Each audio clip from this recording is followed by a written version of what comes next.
It's getting a bit chilly. That's better. Well, welcome to Coffee Talk. This is a different kind of coffee talk today. It's just me, Jeff's away, Kevin's away. So I thought, cat's away, mice play, all that kind of stuff.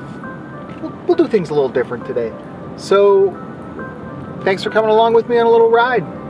Invite you to get a cup, get cozy. We're going to look back, we're going to look ahead, we'll do all that normal kind of stuff, but we're just going to package it a little different.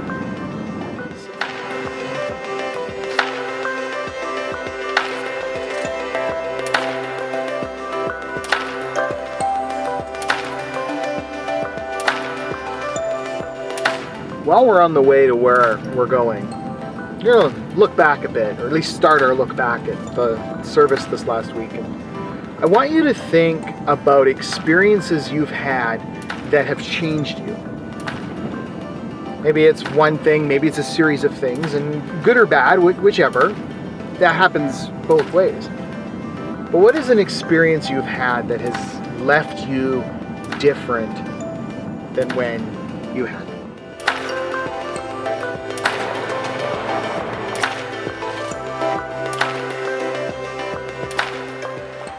In all fairness, I'm actually having a hard time with that question myself. You see, I've had a lot of experiences in my life, and I know they've all shaped me in lots of different ways. I don't know if I can always name how. One thing, actually, that as I think about this kind of thing, that seems really clear, is there's lots of people who have had a hugely profound impact on my life. That'd be a long list of people to name off. Some of them in big ways, some of them in very small. It was in the summer of 1997. I had the opportunity to go to Argentina with a group, and it was a missions trip. And I'm sure I've told some of you about this before. It was one of those experiences that definitely shaped my life, had a huge impact. I don't always know how. And even on that trip, there's an instance that stood out with a person who, I don't remember their name. I didn't know them before this trip. I have had no contact with them since. But they made a comment that has stuck with me to this very day. I think about it often. I've even been thinking about it today. And their comment was simply, it was, "You walk like a youth pastor." It's not a bad, it struck me as so funny because how does a youth pastor walk? Like, what does it even mean? I just don't know what to do with that kind of a comment. And so it's stuck with me, and I will tell you, I have not tried to change how I walk in any way to be more or less like a youth pastor or fit a certain thing, but it certainly has struck me. And I say that and I realize some of you might watch me the next time I walk to see if it's true or not. I don't know, but it's an example that sticks with me of one of those comments that has left a mark in a probably positive way, but it's one of those things I just can't shake. I don't know if you recognize where I am, but I brought you today to Glen Canyon. We are on the Glen Rosa side of things. Over there is Smith Creek, and for me, it kind of represents a bit of a divide in our community. Not in a bad way, but just a geographical way, right? We've got a whole neighborhood over here, many more way over there, and this river that hopefully you might even hear running through in between. But we'll get to that divide in just a moment. Instead, think more about some of the people that have shaped your life and who have had an impact on you. I know that when we talked on Sunday, we looked at 1 John chapter 2, and the question really was, it revolved around, like, what does John kind of want to help his people be certain of? And so we looked at it really specifically, as we should, from the text. But as I think about it in another way and think about it further, I kind of think another question is worth asking. That's the question of, how do we be the kind of people that leave a really positive impact on others?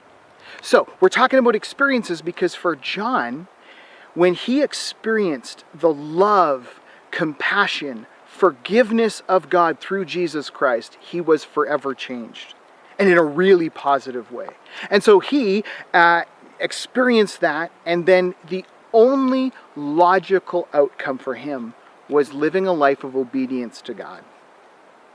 Now, if we're going to be people who help our neighbors, help our family members, and help those around us have a similar life-changing experience with God through Jesus, what do we need to do to facilitate that?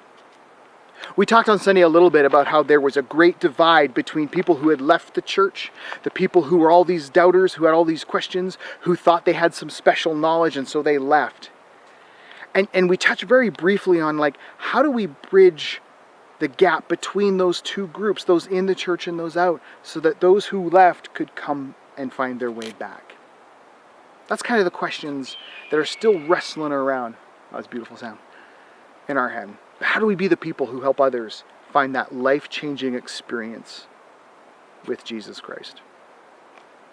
Let's go a little bit further as we think about that.